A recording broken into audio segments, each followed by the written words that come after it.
Hello friends, स्वागत है आप सभी का देव स्टडी सेंटर पर। आज हम लोग सी टेट के साइंस के जो पेडागोजी क्वेश्चन है उनको डिस्कस करेंगे। पेपर 2 जो है आपका साइंस है। पेपर 2 जो है आपका साइंस के जो मैथ साइंस के स्टूडेंट है और जो पेडागोजी साइंस के हैं उन क्वेश्चन को डिस्कस करेंगे। इसके पहले भी मैंने इसका जो है आपका साइंस किताब का जो एनसीईआरटी का क्वेश्चन था उसको मैंने डिस्कस किया है। अभी हम लोग इसका पेडागोजी के जो 15 या 16 क्वेश्चन है उसको डिस्कस करेंगे। तो अगर आप इस चैनल पर नए हैं तो देव स्टडी सेंटर को सब्सक्राइब करना ना भूलें और एक लाइक जरूर कीजिए। तो चलिए आज के क्लास को शुरू करते हैं बिना किसी देर के साथ। तो सबसे पहला क्वेश्चन आपके स्क्रीन पर दिख रहा होगा, साइंस पेडागोजी का। निम्नलिखित में एक विज्ञान की प्रकृति के संदर्भ नहीं है। Which one of the following not true of nature of science? मतलब विज्ञान का प्रकृति नहीं है, not a nature of science. तो क्या है इसमें, कौन सा ऑप्शन आपका करेक्ट है? तो देखिए यहाँ पर जो आपका सारा ऑप्शन आपका दिया हुआ है, तो यहाँ पर अगर देखें हम तो आपका जो करेक्ट आंसर है 7, इसका 1 नंबर है आपका डी। विज्ञान की प्रकृति स्थिर है। तो विज्ञान की जो नेचर है, it is not a static, it is a dynamic. तो ये स्थितिक आपका प्रकृति स्थिर नहीं है।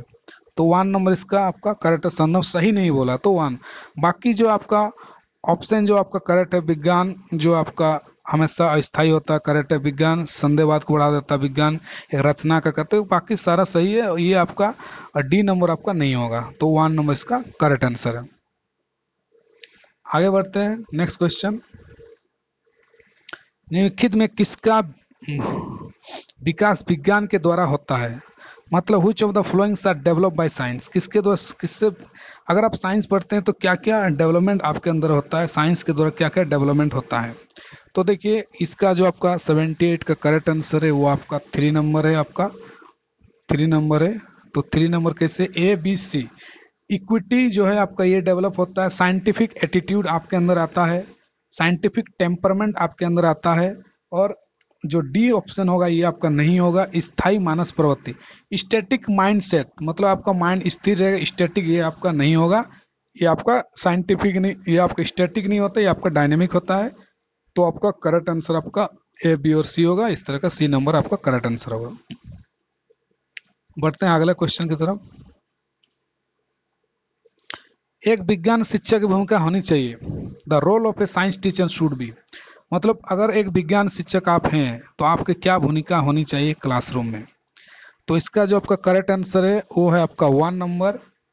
Provide rich variety of learning experience to the learner. मतलब अपने वैरायटी, आप रिच और वैरायटी लर्निंग एक्सपीरियंस आप बच्चों को दे रहे हैं, आप सिखा रहे हैं, जिसके थ्रू आप साइंस सिखा रहे हैं बच्चों को।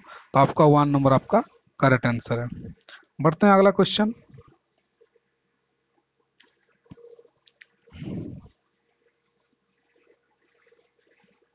तो अगला क्वेश्चन आपका है स्क्रीन 80 नंबर। राष्ट्रीय पाठ्यचर्या 2005 का एक अच्छी विज्ञान शिक्षा, मतलब एक एनसीएफ जो आपका 2005 का answer, what is a good science या गुड साइंस शुड बी, क्या होना चाहिए एक अच्छा विज्ञान का शिक्षा? तो देखिए इसका जो आपका करेक्ट आंसर है 80 का है वो आपका 1 नंबर। ए बी और डी जो आपका विज्ञान का होना चाहिए। इसका मतलब आपका सी नहीं होगा। मतलब शिक्षक के प्रति सच्ची होना, मतलब शिक्षक के प्रति सच्ची होना, टीचर्स के प्रति नहीं, स्टूडेंट के प्रति आपका सही होना चाहिए। ये करेक्ट है। सीखने वाले पर्यावरण पर सच्ची होना भी है, फिर विज्ञान पर सच्ची होना ये भी सही है। तो शिक्षक के प्रति सच्ची होना आपका ये ऑप्शन सही नहीं है। तो इसलिए इस तरह से हम लोग का करेक्ट आंसर आपका ए बी और का डी होता है। बढ़ते हैं अगला क्वेश्चन, नेक्स्ट।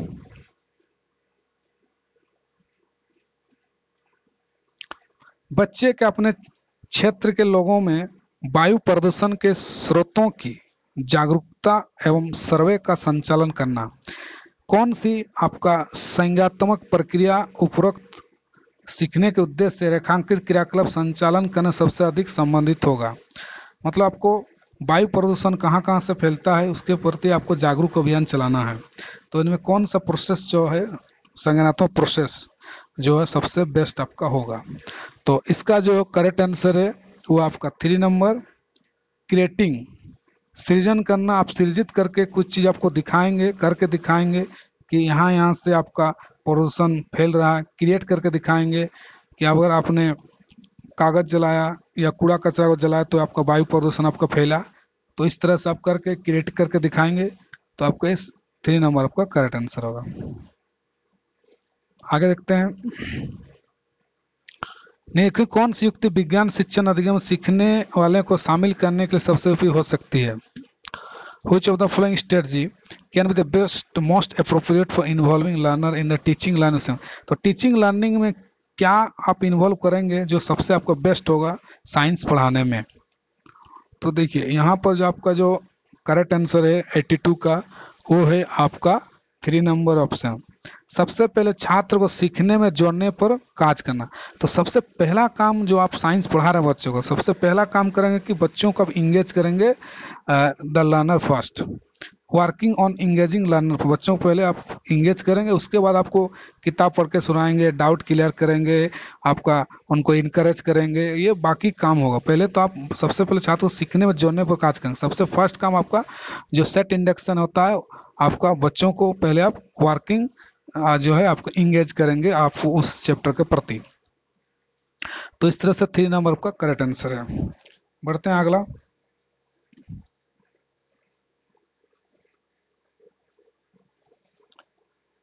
निम्नलिखित में किस युक्ति के द्वारा प्रकाश के परावर्तन की संकल्पना का अर्थवन स्पष्ट दिया जा सकता है। मतलब प्रकाश का जो आपका रिफ्लेक्शन ऑफ लाइट आप किस मेथड द्वारा सबसे बेस्ट आप पढ़ा सकते हैं, बता सकते हैं। तो 83 का जो आपका करंट आंसर है वो आपका 3 नंबर होगा। Observation reflection of light on a white paper screen bye learners and drawing conclusion. तो आपने व्हाइट पेपर पर आपने पूरा प्रकाश का परावर्तन को आप दिखा दिए और उसके बाद बच्चों को कंक्लूजन करके आपने दिखा दिया व्हाइट पेपर का किस तरह से रिफ्लेक्शन हो रहा है या किस तरह से हो रहा है, पूरा आपने बता दिया। तो इसमें बच्चे ज़्यादा अच्छा से समझेंगे और उसके बाद आपने उसको कंक्लूजन करके बता दिया।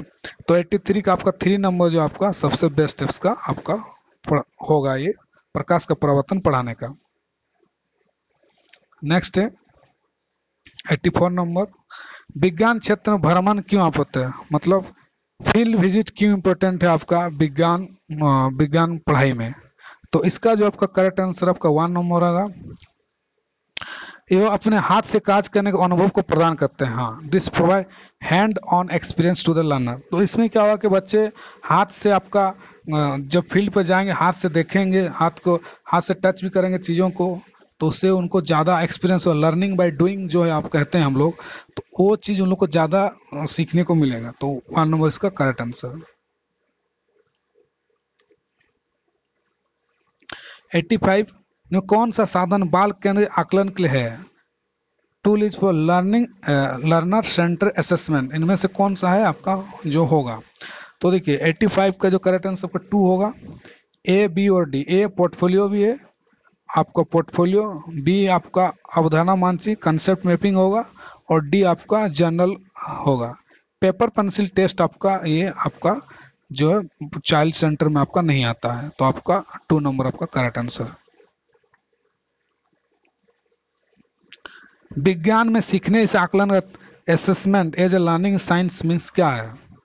तो देखिए इसका 86 का करेक्ट आंसर 3 है। सेल्फ असेसमेंट जो है आपका लर्निंग एज ए साइंस से स्व आकलन आपका है। तो 3 नंबर आपका करेक्ट आंसर।